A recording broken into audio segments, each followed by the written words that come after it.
Antonio, Joseph, how you doing? good. How are you? Doing well, doing well. Hold on one moment. Pause this for a moment. All right. Hello, everyone. This is Antonio with Arcad Business Solutions. I'm here we are getting ready for tax season. I'm here with my favorite CPA, not CPA, accountant guy. Accountant guy. This is Joseph Powell.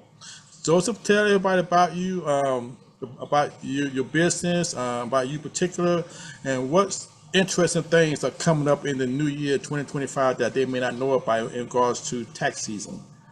Yeah, cool. Thanks for having me, Antonio.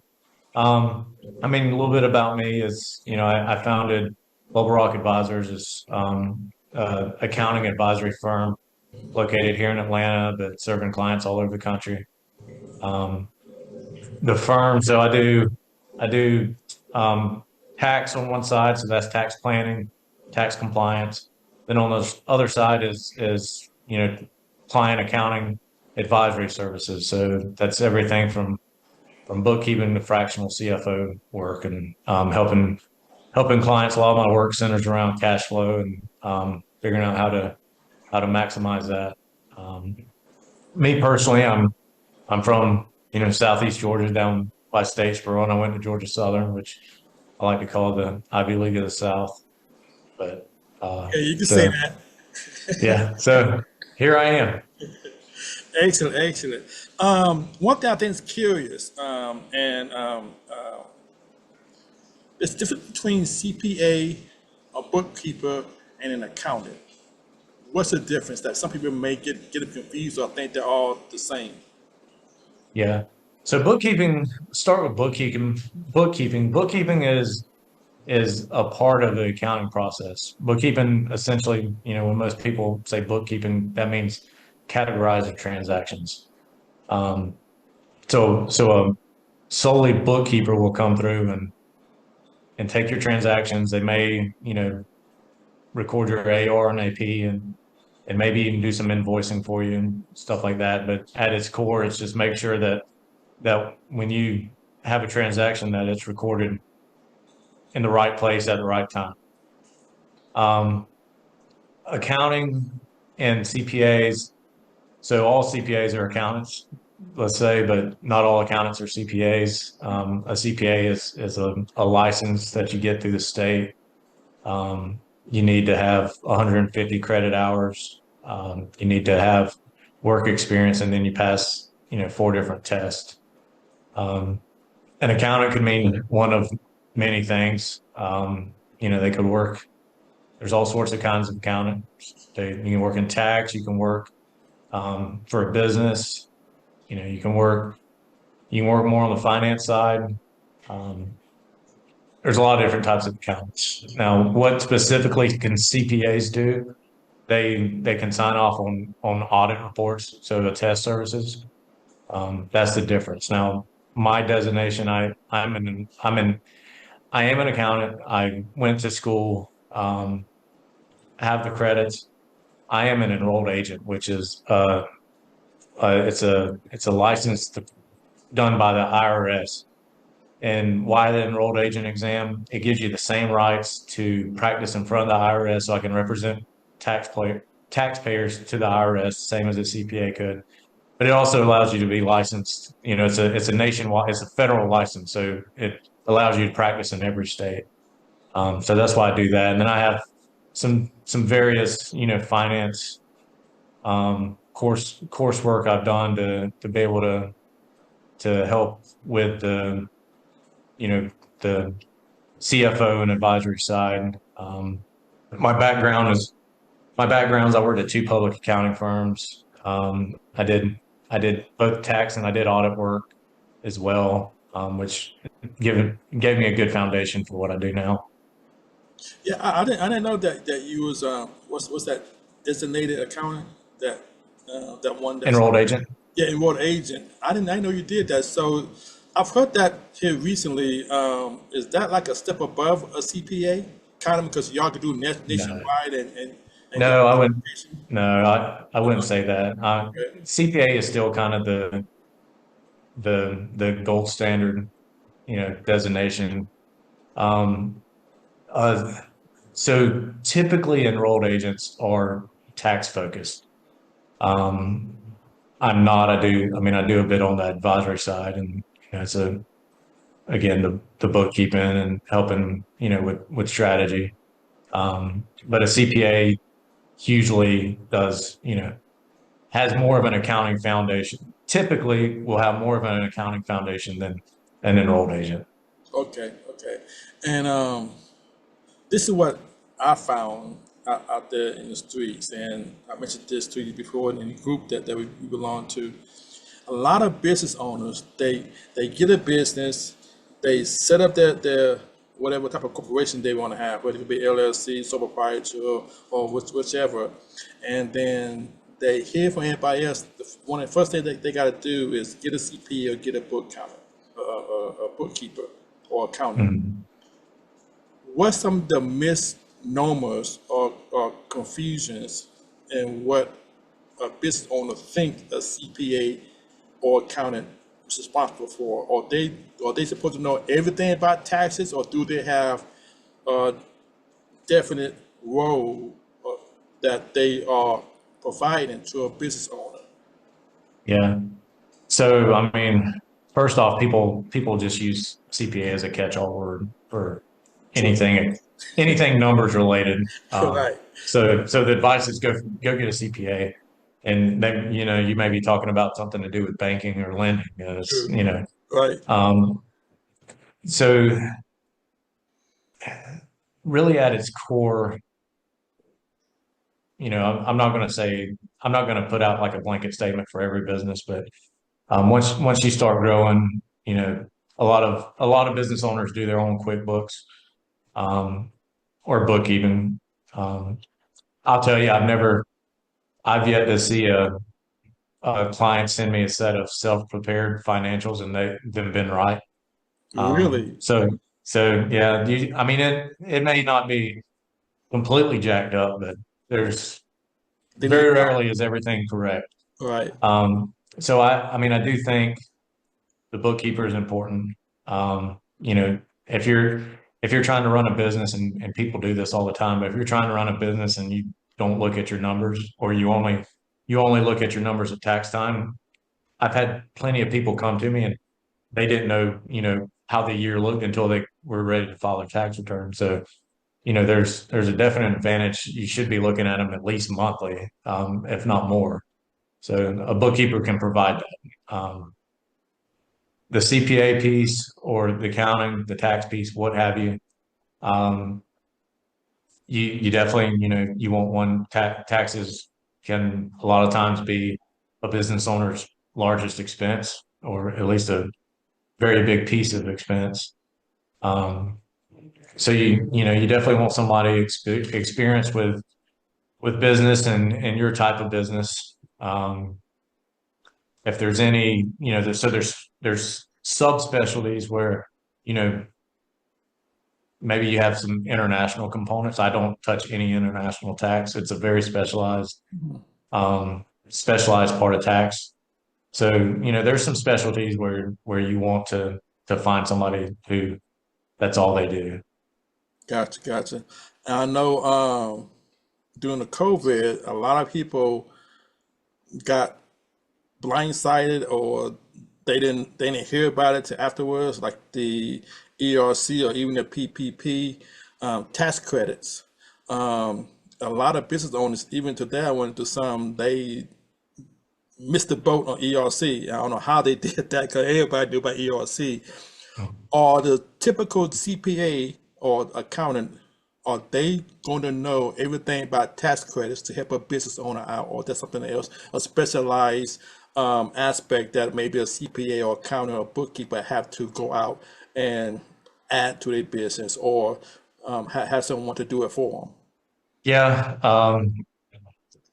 I mean, usually when they come out to ERC specifically and PPP, it shoots out like that's all you hear about you for sure. Right. I would expect them to know about what that is. Now, as far as um, you know, knowing all the ins and outs, that's what we have you for, Antonio. Like you're our guy, but um, what what happens though, specifically with ERC as an example, it comes out and then it changes form 20 times, all these different little changes. Um, that's where people's, difference in competencies kind of comes into play. It's like, sure, when it comes out, you can know about it, but are you keeping up with every single change that comes around? Hmm. Yeah, well, I guess some people get still stuck on ERC, but as you know, there's a wealth of other tax credits out there, like a work opportunity, not work opportunity tax credit, R&D tax credit, some energy tax credit, some cost mitigation tax incentives, all these other tax credits that can help a business, particularly ones that may be hurting for some kind of tax reduction or even some cash flow. Should it be reasonable for a business owner just to assume that a typical accountant or CPA is going to be abreast of that? I mean, I don't think a business owner should assume anything, at the end of the day. At the end of the day, when you own a business, you have to be responsible for all phases of it. I agree. I think that I do think that, you know, most tax preparers that I know are referring that type of stuff out to people who do tax credits. I mean, I'm sure there are plenty that do it themselves, but most of them are going to refer it out. I know I am. I'm familiar enough that if a client calls me and wants to talk about it, I can talk about it. But at the end of the day, I'm gonna call you and have you sit down with them. Right, right. And I do find that a lot of business owners, they just assume because you got tax in your name, accounted or a CPA, is the assumption that you know everything about taxes and you're going to let them know if something else come up that could benefit them. And that's typically, it's not going to be the case. So the thing that was coming up at the end of this year, maybe still available, is the BOI. Explain to people what is the BOI and if it's important for them to even know about it. Yeah, BOI has been a beneficial ownership information reporting. FinCEN is requiring it, quote unquote. It's gone through, so many challenges. Um, it it carries high fees, so everybody was supposed to report by 12/31/2024, existing businesses, and then new businesses that started had 90 days to report from when they started. So is this something Now, that tax preparer or for working for a business should have informed the business owner who is their client? if if they didn't, you would I would, you should maybe find a different one.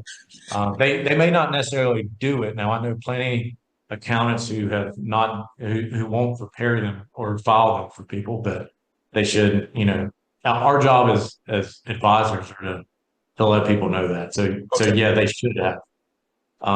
Now, what's happened is it got challenged and halted in December, and then it got put back into effect on December 23rd or somewhere like that.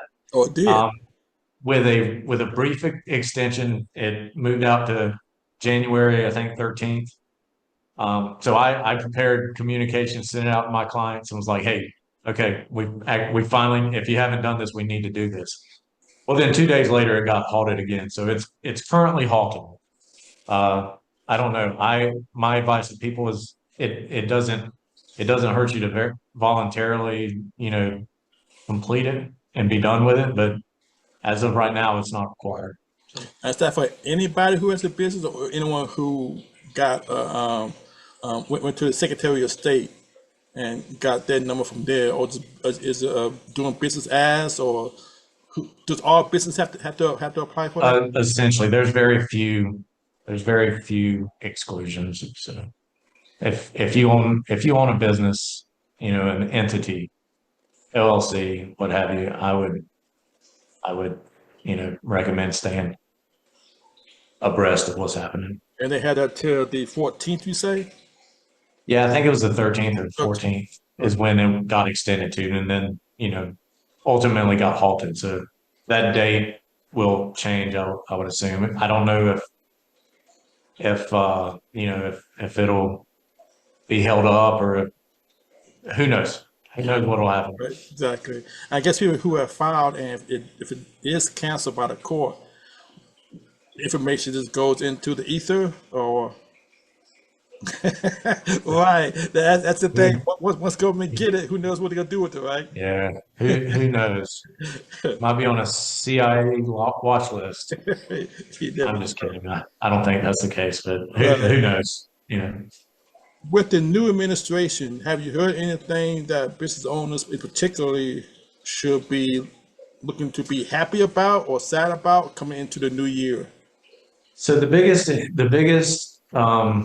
I guess risk was that the Trump tax cuts they expire at the end of 25, most of them. Um, so that was a big risk. Now, if if they're not extended, they expire. So I don't know. I mean, his his campaign message was that they will be extended. Um, my personal opinion is that they probably will be extended. Um, but that's the biggest upcoming change. And if it isn't extended, what would that mean to the average taxpayer, business owned personal, particularly business? Uh, so most of the provisions, you know, GBI is a big deduction that business owners get that What is that? theoretically. It's the basically it's a tax credit for against your net income as a pass through business owner. Um, so And are most it, it businesses pass through? I mean, number wise, yeah, probably most. I know most of the small business owners we work with, they're usually a S corp or a partnership. And what Um, is a pass through? What people may not know that terminology. yeah, pass through is basically when you have an entity, um, but the tax passes through to the shareholder. So you pay it at the individual level. So instead of the corporation paying tax on its profits, it goes through. Each shareholder is issued a K-1, and it goes to their individual return, and they pay it with their individual return. Okay, so is a home-based business or a sole entrepreneur, would they be a pass through? Technically, they wouldn't necessarily be a pass through because there's no Shareholder. corporation, there's no structure. But I mean, yeah, it's treated somewhat the same. You pay tax with your 1040. Okay, okay, okay. Any more hot buttons that people ought to be looking out for this year? No, I mean, there's always, small changes here and there. The tax brackets shift, different thresholds change. That's why that's why it's important to, sit down with your tax pro and do planning. I try and meet with most of my clients in November and December, and then, you know, do some proactive planning. I'm with the tax return, there's always a planning element where I complete the return and I say, hey, you should do X, Y, and Z this year to save some money. I tell people all the time when they come to me in, February or March, you know, asking what they can do, and I tell them, not much. Like once the Very once much. the yeah, once the clock strikes midnight on December 31st, I turn into a scorekeeper. So if we haven't done any work throughout the year, then the value's kind of been lost. So I would always encourage people, to be proactive in tax planning. That's one of the values I try and offer to my clients is I'm proactive in doing that. A lot of tax people, maybe you don't hear from your tax preparer, and until it's time to do your return. And I would say that you either should reach out to them or find someone who values the proactiveness. So So in that relationship, who should be the one who is the instigator? Should it be the tax preparer or the business owner to initiate, well, I need to talk to you kind of thing? yeah. So I mean, I'll say this. first off, I do believe like that's my role. That's how I provide value. So I make sure to communicate that. Now, tax preparer has 1,000 clients, and you have one tax preparer. I would always encourage.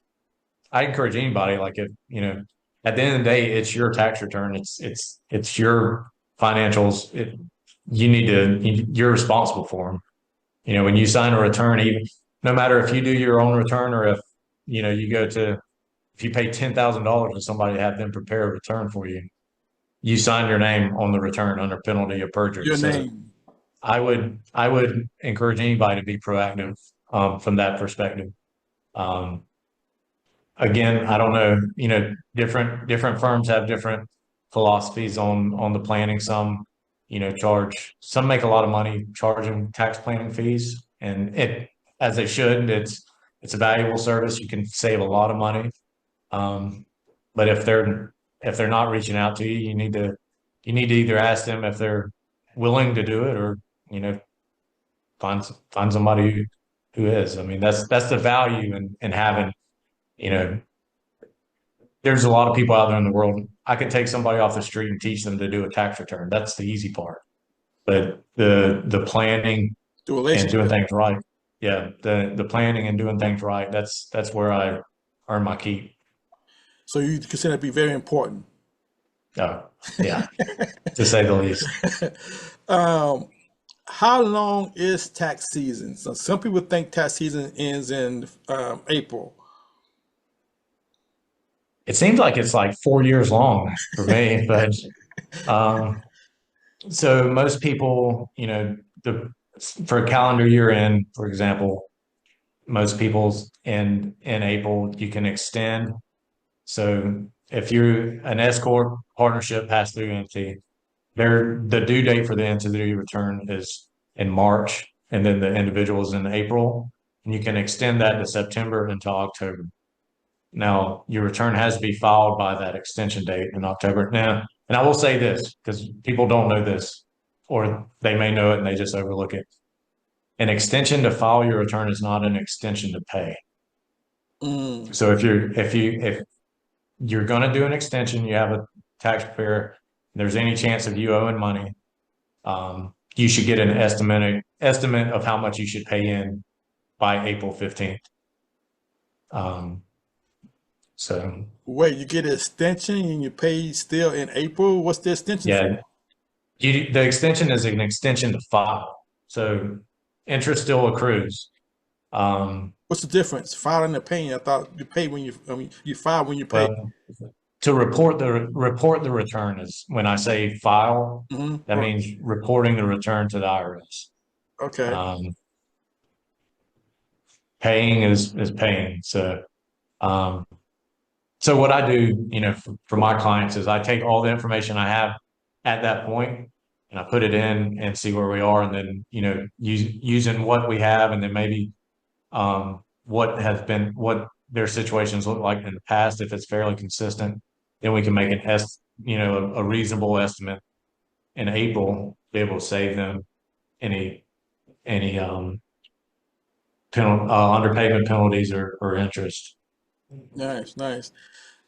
Can you give people understanding of your billing?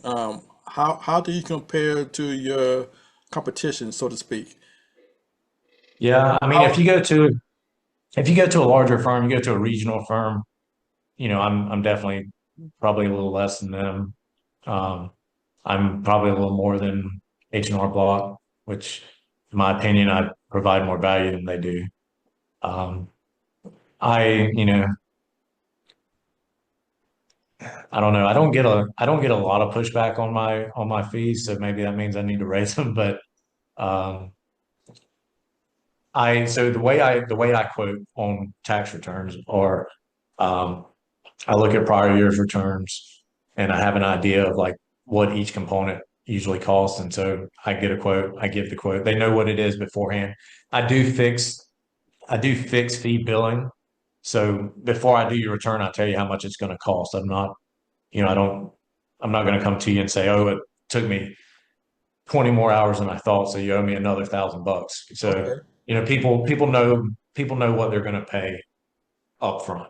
That's a good one. That's a good one. And you could actually do anyone across the country, not just here in Georgia. Correct. Excellent, excellent.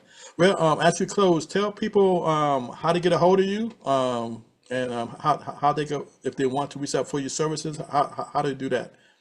Yeah. So first off, you can check me out. I have my website. It's bubblerockadvisors.com.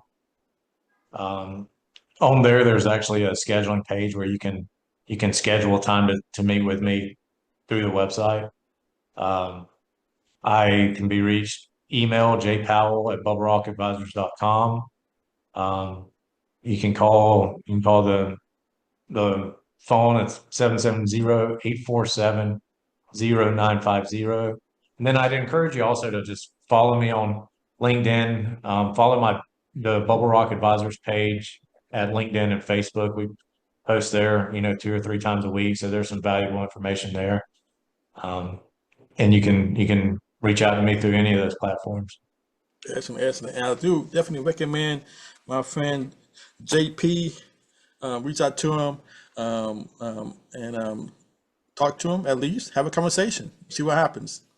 Appreciate it, Joseph. Yeah, I appreciate it. Hey, Thank you for having me. thank you. Good day.